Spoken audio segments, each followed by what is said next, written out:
Hi, and welcome to our training on preparing your child for employment long before employment. I'm your presenter, Mary Fortney. I'm the Community Engagement Manager for Disability Network Southwest Michigan. Disability Network Southwest Michigan is one in a network of 15 centers for independent living in the state of Michigan and approximately 400 nationwide. If you're in the state of Michigan, you can find your local Center for Independent Living by going to the Michigan Statewide Independent Living Council website, which is misilc.org,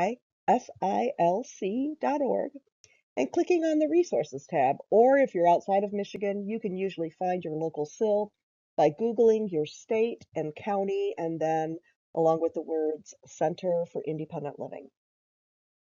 A visual description of this slide is on the top of the slide is our agency logo, which is the Disability Network Southwest Michigan written in blue with orange swirls that resemble people linking arms in the middle.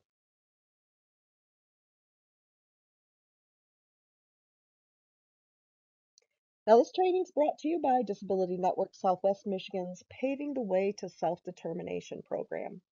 Paving the Way to Self-Determination is a program for families of children with disabilities, which helps provide resources and training to help prepare children to live an independent and self-determined life. Paving the Way to Self-Determination is a collaboration with the Michigan Developmental Disabilities Council, the ARC Michigan, Michigan Alliance for Families, and Charting the Life course. It's made possible through funding from the Michigan Developmental Disabilities Council. A visual description of this slide is a photo of a group of young children, some with light skin tones and others with brown or darker skin tones. They're wearing backpacks and smiling at school.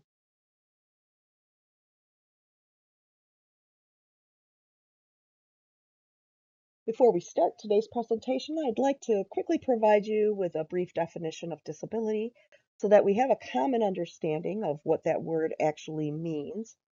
The ADA states that disability is a physical or mental impairment that substantially limits one or more major life activities. So think of major life activities. That's a lot of different things. It can include things like movement, sight, strength, breathing, communication, digestion, concentration, decision making, so much more than that. A developmental disability encompasses all of those traits as well, but is also a disability that's acquired prior to the age of 22. So it could be something that a child's born with or something that happens that affects that child prior to the age of 22. And as you look at the photo in this slide, you're going to see a group of young adults standing out on a sunny day on the front steps of Disability Network, posing for their summer internships at Disability Network. And we use this photo because you can't tell by looking at most of these young people that they're people with disabilities. This is an illustration of how disabilities are sometimes apparent, but oftentimes we see that they are non-apparent, meaning you just can't tell by looking at someone.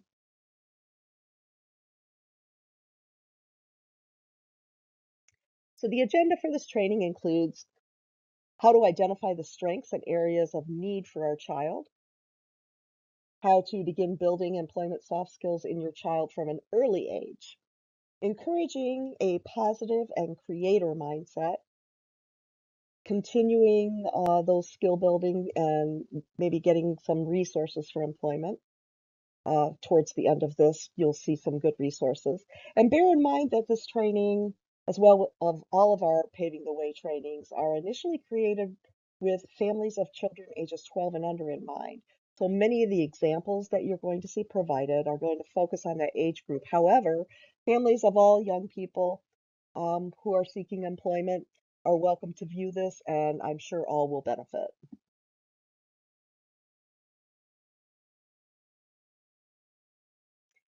The Center for Parent Information and Resources refers to those early days after a child's diagnosis as the unplanned journey. None of us expected to have a child with a disability, and yet that's kind of what our reality is now. So we have to find a way to navigate a different path than maybe what we expected. So think back to some of those early thoughts that you had when your child was first diagnosed. You probably had some worries about them reaching certain milestones or what their educational or social lives might look like. You may have wondered if they would be able to live independently or hold a job. And there's certainly a lot of unanswered questions for parents in those early days.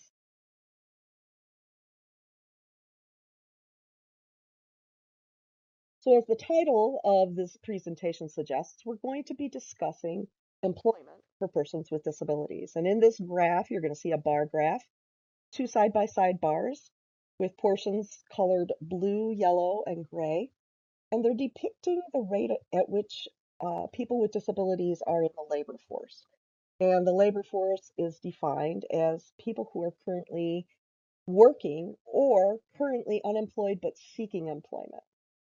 So on the first bar, you're going to see that only a little over 21% of people in the labor force are persons with disabilities, and that's represented by the yellow and the gray portions of that bar.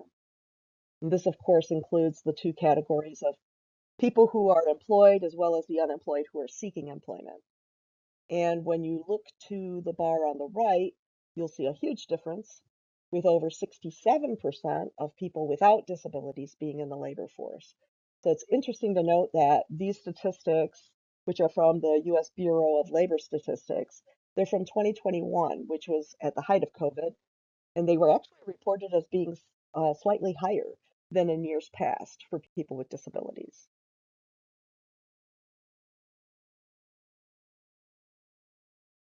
This slide depicts another couple of bar graphs, this time gray and red, side by side, and it's just another way to illustrate the labor force participation rate with comparison to the previous year. So in which case, this is 2020 being compared to 2021, and you can see a slight increase. Numbers for 2023 came in even a bit higher, showing that about 22% of people with disabilities were in the labor force. 2024 isn't quite completed yet, and so those numbers are still being crunched, but we're tracking to be maybe a little bit higher, about 22.5% of people with disabilities are in the labor force, but still, again, well below their counterparts with no disabilities.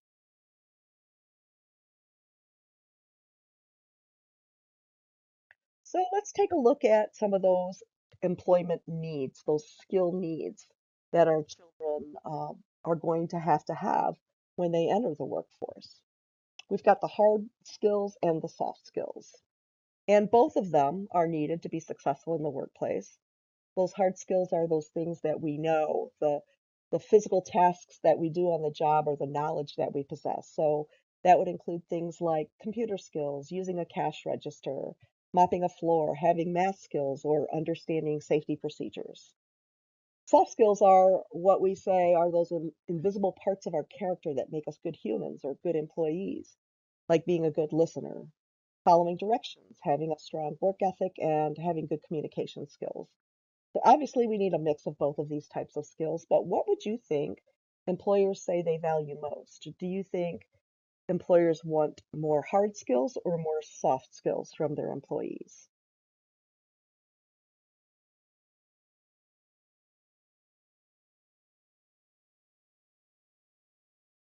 Well, you may or may not be surprised to know that the answer is soft skills.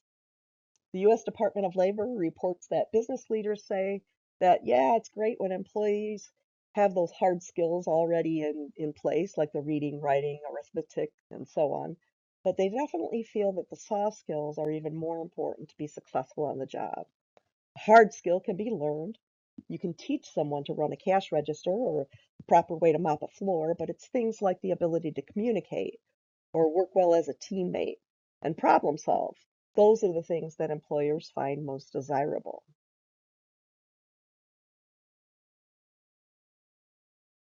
So I want you to take a moment and do some brainstorming. When we think of soft skills in our kids, let's think of some of those things that you think make your kid a great human.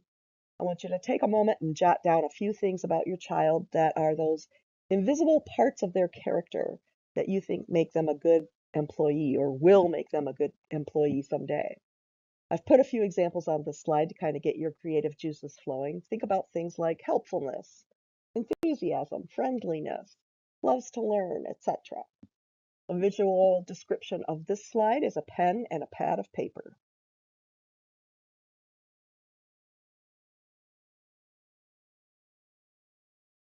We talk about areas for growth. Specific job tasks like using a cash register, mopping a floor, organizing and stocking. Again, those are all things that can be taught to new employees. And employers usually expect that there's going to be some learning curve or some training necessary in those areas. But they do expect that their new employee comes to them with some soft skills already honed. So showing up to work on time, following through with assigned tasks, communicating with coworkers and customers, those are just a few examples. Um, and some of these are soft skills that are common stumbling blocks for a lot of young employees. So a visual description of this slide is a small plant growing and sprouting out of the ground.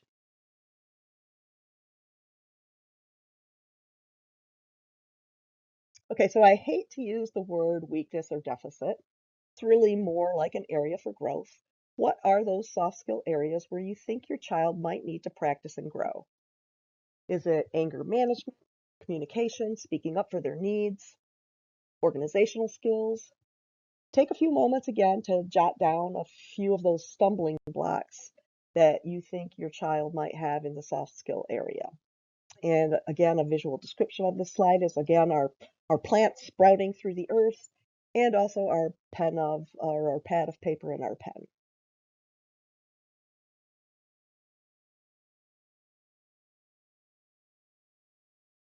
So we've established that soft skills are often the more important of the skills to be successful in the workplace. So let's take a look at how we can help our kiddos hone these skills really early on. I'm sure I'm preaching to the choir, but uh, some of those ways that skills can be built are having, things like a variety of hobbies. Let's get our kids interested in a variety of things so that they're able to experience the world around them in different ways. Teaching delayed gratification helps build resilience and patience. So, an example would be first do two math problems on your homework, and then you can play a quick video game. Basic responsibilities can begin really early based on age and level of understanding. So Janie picks up her blocks and then puts them in the basket with help from mom. Or maybe Justin, who's a little bit older, can fold his t-shirts and put them in the drawer. Weigh the pros and cons of allowance versus payment for chores. And I'll never tell parents that allowance versus payment for chores, one is better than the other. But I will tell you that what a lot of people find is that providing payment for chores increases that responsibility and builds that sense of delayed gratification for a child. And it can build a strong work ethic. Monitoring screen time is also important. Studies show that over 70% of young people, meaning millennials and younger, avoid face-to-face conversations. The amount of time that we allow our kids to bury themselves in technology has definitely had an impact on their ability to communicate face-to-face. And the last point that I'll make here is that building that skill of self-advocacy is very important. Knowing the how to ask for help and when to ask for help is one of the key pieces of being successful in work and life in general. A visual description of this slide is a young girl with different colored barrettes in her hair, smiling really big for the camera.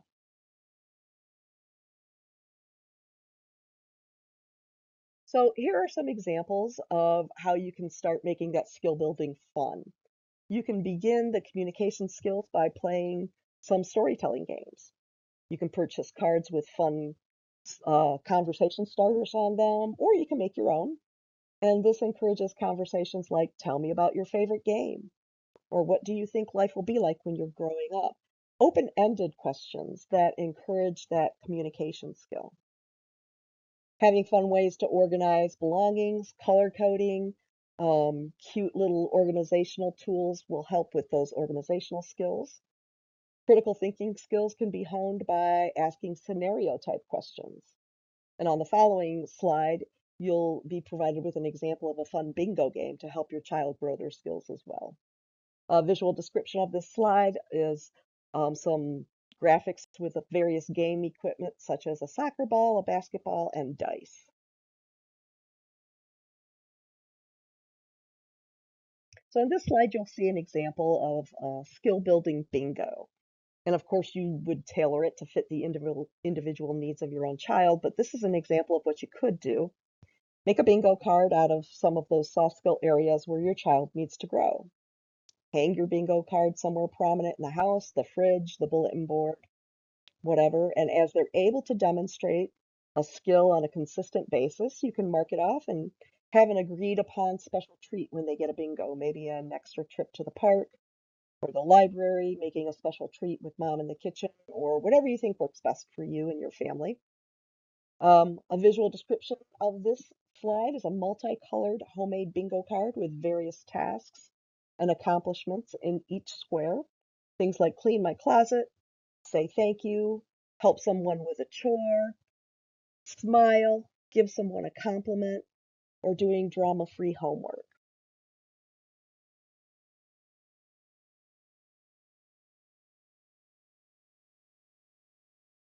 So disability awareness and pride is a huge piece of that soft skill building for our kids. It includes having an awareness of who they are, what they excel in, and maybe what they need help with as well. It also needs to be having an awareness of their disability. So normalizing disability, so to speak, should be the goal. Disability isn't necessarily good or bad. It just is.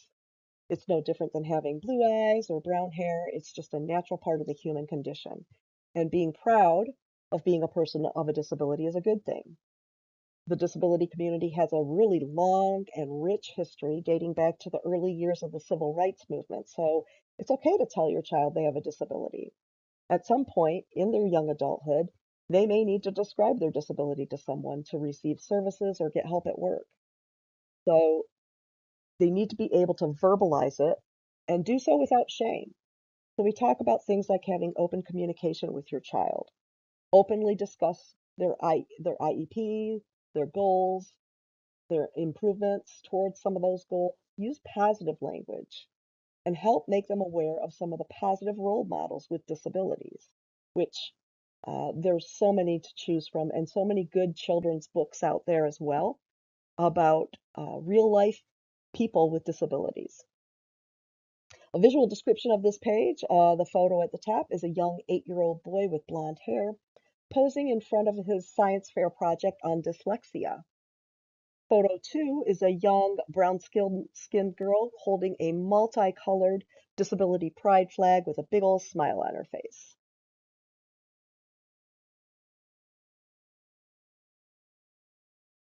So the mindset is a big part of that pride as well.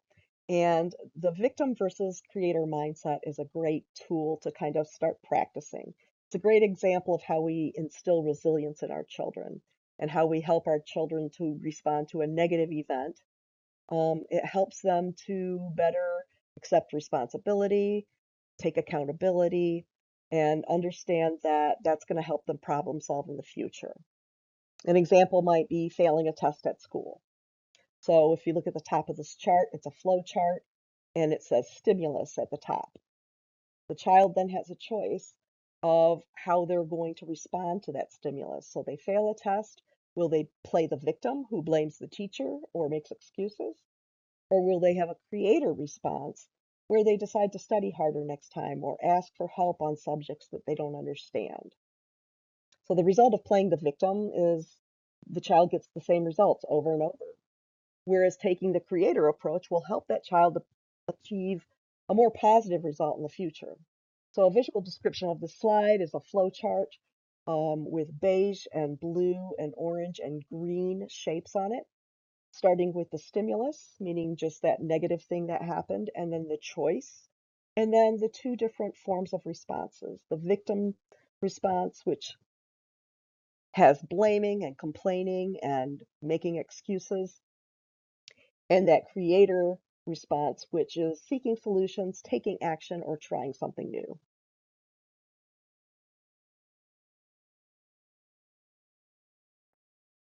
So on this slide, you're going to see some examples of language that you would hear used from a victim and a creator. So a visual description of this slide is a chart, side-by-side chart, one side being the victim language approach, the other being a creator language approach.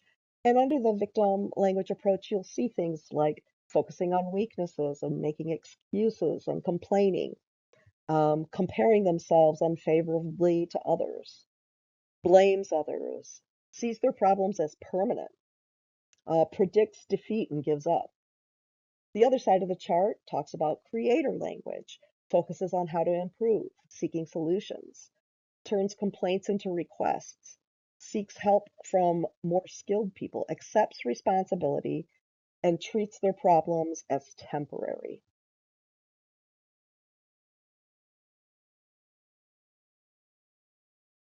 So, another huge soft skill that goes along again with that pride and that victim creator mindset is self advocacy. Learning to be a good self advocate takes time. And although the IEP process, especially in those early years, can be super boring for a child, it's helpful to involve them, even if it's just in a part of that meeting, so that they can share what they feel they're doing well and what they'd like help with. So they're kind of taking control of their own destiny by having a voice. Normalizing the disability and making sure a child knows the name of their disability is really important because we won't always be there for them to speak on their behalf. So it's important that our child knows his or her strengths, but is also able to identify their disability related needs. Lastly, and this one's difficult for us parents, but allowing our child to try something and allowing them to occasionally fail is very important. We all learn through failure, and children with disabilities will find a sense of dignity in taking that risk.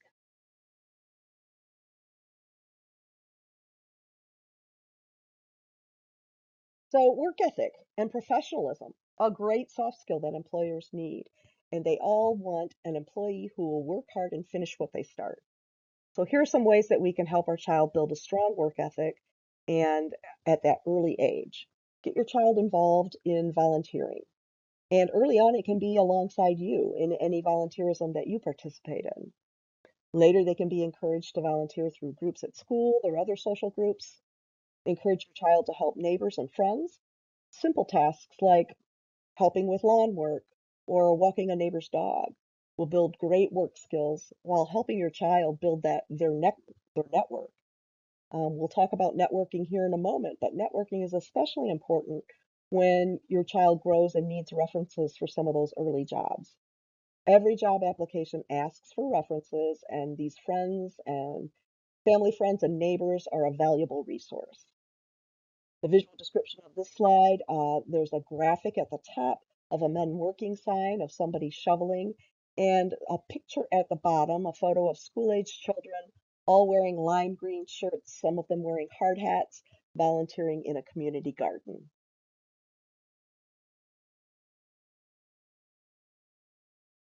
Time management. And this is a toughie for some of our young ones.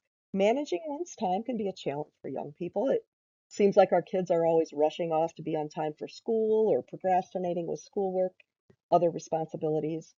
Learning what time management tools and tricks works best for them is important. So some young people choose to use their smartphones or set alarms to track appointments. Others may prefer a more tactile approach, like writing reminder notes, putting them in obvious places, preparing things like school lunches, laying out our clothes the night before, organizing a backpack, the night before will help your child in managing their time and understanding how their time is spent more, more concretely. Young child sometimes can relate to the length of a TV show. Like, they don't understand the passage of time, and so you can help them understand that. It will take about the length of one Bluey episode for you to finish this task.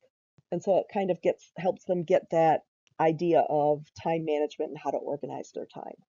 A visual description of this page is a white alarm clock.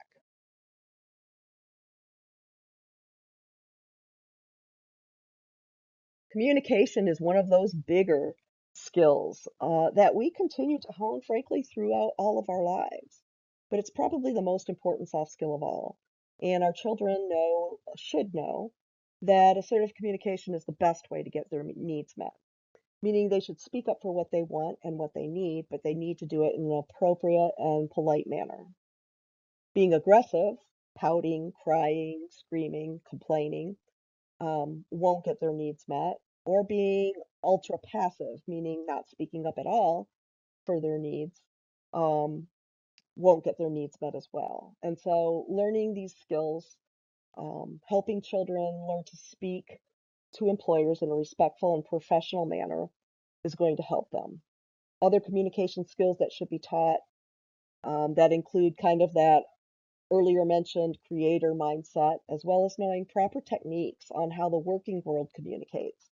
Meaning, employers are going to expect that employees are able to clearly communicate over the phone, write a simple email, and be aware of proper and safe social media use. And the visual description of this slide is three little cartoon characters with different colored shirts on, blue, yellow, and red. And they're each depicting a different face, a nervous or passive face, an angry or aggressive face, and a calm and assertive face.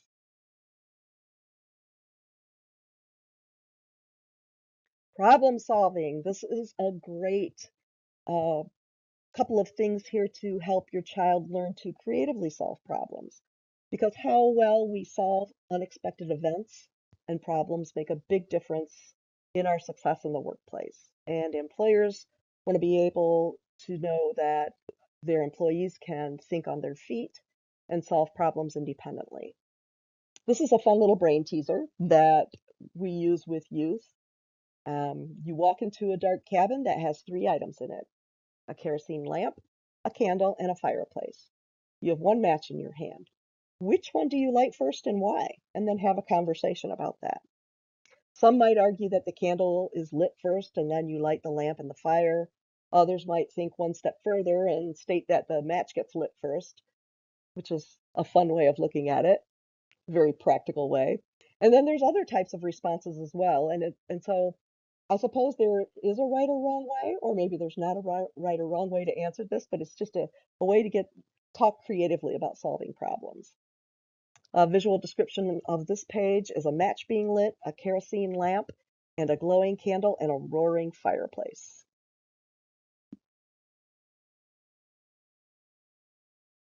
Problem solving can be taken a step further when we help our children understand some of the various types of problems that they move into, and they're going to be met with problems and have to make different choices. So it could be with learning new tasks, maybe interactions with coworkers or supervisors, so much more than that. So the three C's of problem solving are things that we can start to practice with our child right now to help teach that thought process that we all go through to make decisions. The first C is challenge, and that's simply a way of asking, what happened? What's the problem? The choices are the variety of different ways one can respond. So that's our second C is choice. What's the different ways we can respond to the problem? And there's never just, I don't have any choices. You always have a choice. It's just that some will render better solutions than others. And the final C is consequence, and that's the result of our choice. And while we tend to equate the word consequence with something negative, a consequence actually is good or bad. It's simply the outcome. So I go to work, therefore the consequence is I get paid. I don't go to work, well, the consequence is I don't get paid and I might get in trouble with the boss. So when we put this into action, our three C's, let's say our challenge is I don't understand my homework. Notice there's multiple choices here on how to respond to this issue, including ignoring the homework, getting angry about the homework, asking for help from a parent or friend, or asking for help from the teacher the following day. Each one of these yields a different result. Some are more favorable than others. So as your child learns to walk through this process, they'll be able to weigh the pros and cons of each action. As they get older, you can help them practice this with using work-based problems, such as dealing with a rude coworker, not understanding a work task, or forgetting a work schedule.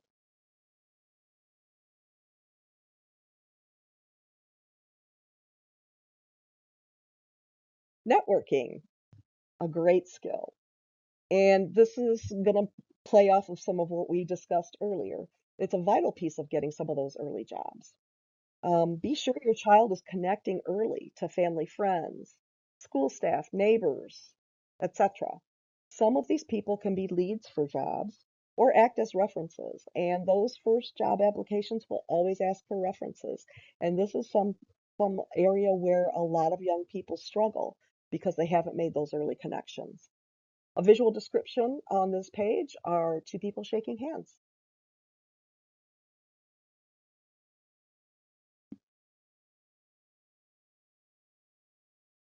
So this is simply a sample of what we call independent living skills. So this is kind of all this stuff pushed together that are going to help your child be successful, not just at home and on the job, but in the community and with their relationships. So it's just a chart of some simple skills that he or she should master as they grow. And it's divided into categories of home, job, health, and other or miscellaneous. Under the home category, you'll see things like knowing laundry basics, following a recipe, knowing when to call 911 and when not to call 911, knowing where their important documents are kept, like a birth certificate or a social security card.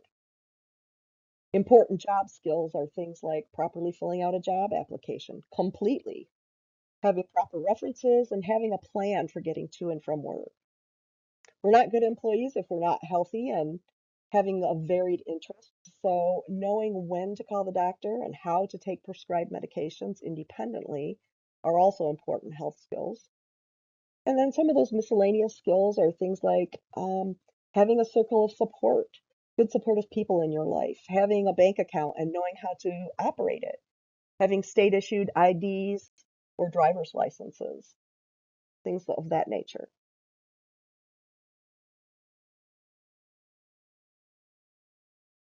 So now we're going to move into some resources.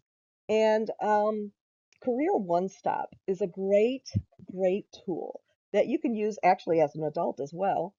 But I'd like to show you this website or a screenshot of it anyway. That's really helpful. And as your child kind of moves from the middle school age into high school, it will get even more helpful. It's a great tool for adults too. So if you've never used this, you should feel free to explore it. It's careeronestop.org and it helps individuals explore different jobs and careers. It's incredibly thorough. It will guide the user through various surveys and exercises that help them discover their career interests and strengths. It even provides information on the educational level that's necessary for each career and the typical pay scale. A visual description of this slide is the landing page for the careeronestop.org website, which features a young man with dark hair and smiling, and then there's multiple tabs for different surveys.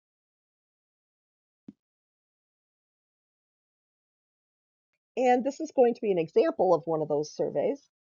This is called the interest survey. And so when you look at that landing page on the far left-hand side, you will see the different surveys that you can take. And this is one of the first ones that you should encourage your child to do. And you can do it alongside them to help them, or they can do it independently. Again, this might be for older middle school age or moving into the high school age. And there's 30 questions in total. The user would indicate whether that particular task that they're looking at sounds interesting to them or not. So as you see on this first example, it says build kitchen cabinets. Now that doesn't mean that the individual knows how to do that, but they have to ask themselves, does this sound like something I would enjoy? And the response choices are strongly dislike, dislike, unsure, like, or strongly like. And so the user would go through all 30 examples of these and rate how much they would enjoy or not enjoy each one. And again, these aren't necessarily things that they know how to do just yet. It's just, does this sound interesting to me? So if you look at these first 10, you'll see things like help people with personal or emotional problems, manage a department within a large company, repair household appliances. So again, they're going to rank these as to how interesting they sound to them. A visual description of this page is a sample of those first 10 questions from the interest survey page on Career One Stop, um, with some of those different answers checked.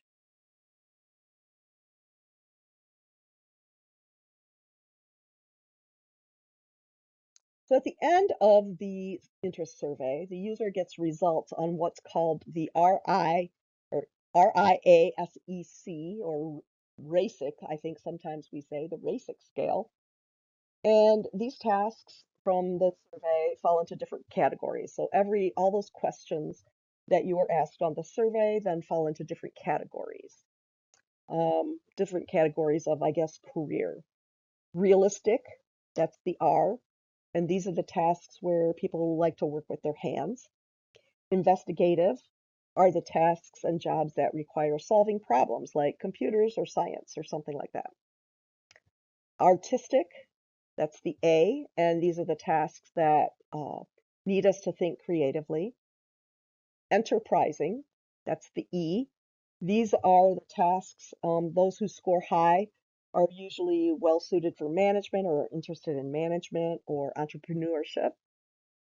And the C are conventional jobs, and those are jobs that one might think of as needing detail-oriented skills or good organizational skills.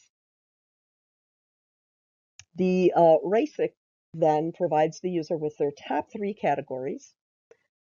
This is a result actually that we're looking at, a bar graph from a real life young man. If you remember the young man standing in front of the science project earlier, he's now a grown adult with a learning disability. And as you can see by his results, he scored the highest in realistic, enterprising, and investigative. And there's a deeper description of these on the Career One Stop website, so you'll be able to drill down on these and get a really thorough explanation. This is just a quick overview. But on the following slide, we're going to see what he does for a living and how that fits into his rating on this scale. A visual description is a blue bar graph depicting this young man's results in the earlier mentioned career categories.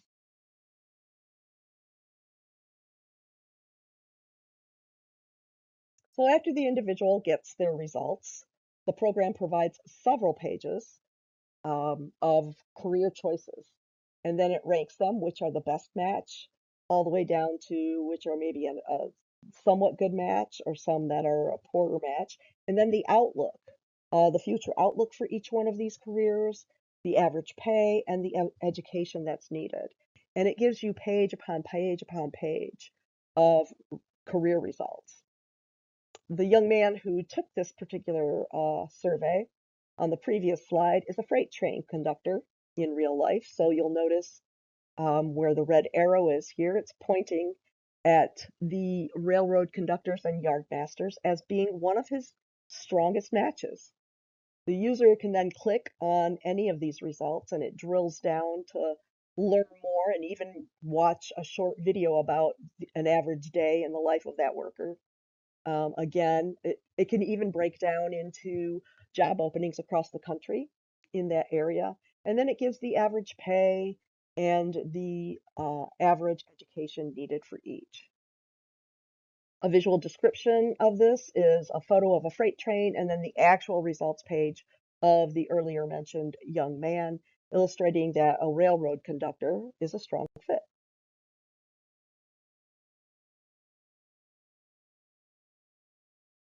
So aside from the online resources that we have, there's so many resources available out there, and I'm going to focus primarily on the ones that are available to us here in Michigan, but probably pretty similar in other states as well.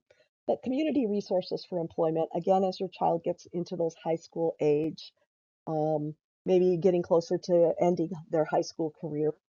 Community mental health agencies. Every county has a community mental health and many of them provide job coaching and on-the-job training for persons with disabilities. The ARC Michigan, each ARC, they are usually their local affiliates that come from the ARC Michigan, usually run by counties or regions, and many of them also have job training programs. Then we have, if your child is employed or moving towards employment, there are many centers for independent living do provide what's called Social Security benefits planning.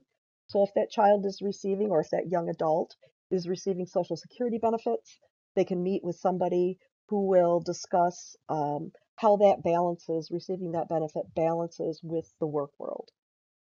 Michigan Rehabilitation Services is our statewide vocational rehabilitation agency whose primary purpose and focus is helping people with disabilities be successful in the workplace. And so getting connected to Michigan Rehabilitation Services, or MRS, and opening a case with them will be very, very beneficial for your young person as they get closer to employment. And Michigan Career and Technical Institute, we call this MCTI, if they have an open case with MRS, with Michigan Rehabilitation Services, they are then eligible to attend school at trade school, which is run like a college campus in Plainwell, Michigan, MCTI, and it has a large variety of different trades from which to choose, from computers to graphic design to CNA to culinary, custodian, groundskeeping, all kinds of things. So just different trades to choose from, but they do need to have an open case with MRS. There are some supportive employment agencies out there that provide a little more support. And then don't forget your good old Centers for Independent Living. Here in Michigan, many of us go by the name Disability Network of, but not all of us. But you will, if you Google Center for Independent Living in your county, it will pop up. And Centers for Independent Living are all over the county, and quite often we will help people of all ages with disabilities prepare for the workforce. Again, I'd like to thank you for viewing this training today.